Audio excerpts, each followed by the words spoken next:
नीतीश, नायडू, चिराग, मांझी, जयंत, राजभर, ये सब तमाम दल जो एनडीए के समर्थित दल हैं, इन दलों के अंदर इस्तीफों पर इस्तीफे आ रहे हैं और अब एनडीए के अंदर एक भगदड़ सी मची हुई है। और किस बात को लेकर? वक्फ बिल को लेकर। क्योंकि तमाम ही जो मुस्लिम नेता हैं, मुस्लिम समर्थक हैं, मुस्लिम वोटर्स हैं, वो अब इन पार्टियों से नाराज हैं। जबकि बीजेपी से इतना ज्यादा नाराज नहीं है जितना बीजेपी के सहयोगी दलों से नाराज है, क्योंकि मुस्लिम वोट बैंक बीजेपी को उतना अच्छा खासा नहीं जाता जितना कि उनके समर्थित दलों को जाता है। तो क्या अब ये तमाम दल अब एनडीए से अलग होने वाले हैं और क्या केंद्र सरकार गिरने वाली है? जी हाँ, नमस्कार। नेक्स्ट 9 न्यूज पर आपका बहुत बहुत स्वागत है और मैं हूं आपके साथ वफा अब्बास। वक्फ बिल बीजेपी की गले की फांस बन गया है, क्योंकि बीजेपी ने भी शायद ये नहीं सोचा होगा कि इतने बड़े आंदोलन, इतने ज्यादा संख्या में लोग सड़कों पर उतर करके आ जाएंगे। क्योंकि बीजेपी ने 370 हटाया, कोई बड़ा आंदोलन नहीं हुआ। बीजेपी ने यहाँ पर तमाम ऐसे बड़े फैसले लिए, राम मंदिर का फैसला सुप्रीम कोर्ट से आया, कोई बवाल सड़कों पर नहीं हुआ।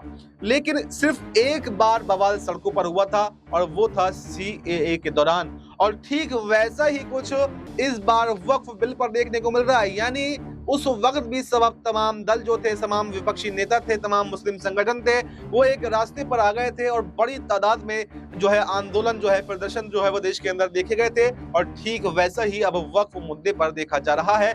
और यहाँ पर खुद संसद में खड़े होकर अमित शाह को ये कहना पड़ा था, यानी इतना तो पलटी मारनी पड़ी थी कि सीएए के बाद में अब एनआरसी जो है वो नहीं आएगा, क्योंकि मुस्लिमों का विरोध प्रदर्शन सीएए और एनआरसी को एक साथ जोड़ने से था।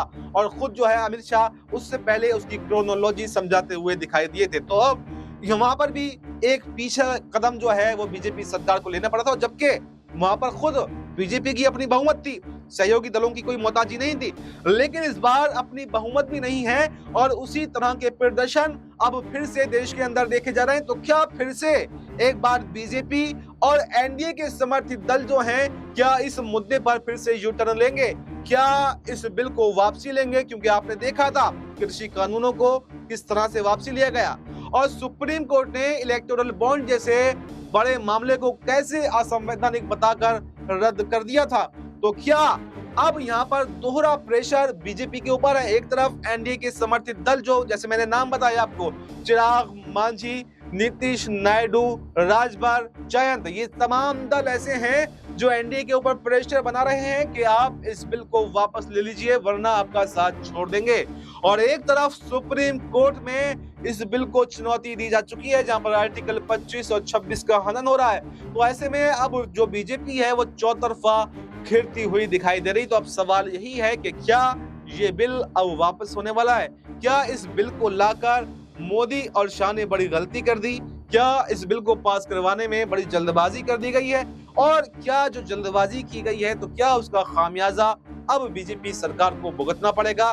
क्या इस बिल को अपनी मर्जी से वापसी लेंगे और सरकार चलती रहेगी, या फिर अपनी मर्जी से अगर इस बिल को वापसी नहीं लिया गया तो क्या एनडीए में भगदड़ मच जाएगी, एनडीए में फूट मच जाएगी और ये बिल फिर लागू ही क्या होगा? क्योंकि विपक्ष में अगर सरकार बनती है या दोबारा से देश के अंदर चुनाव होते हैं तो गारंटेड फिर बीजेपी ये गलती दोबारा कभी नहीं करेगी और ये बिल रद्द हो जाएगा।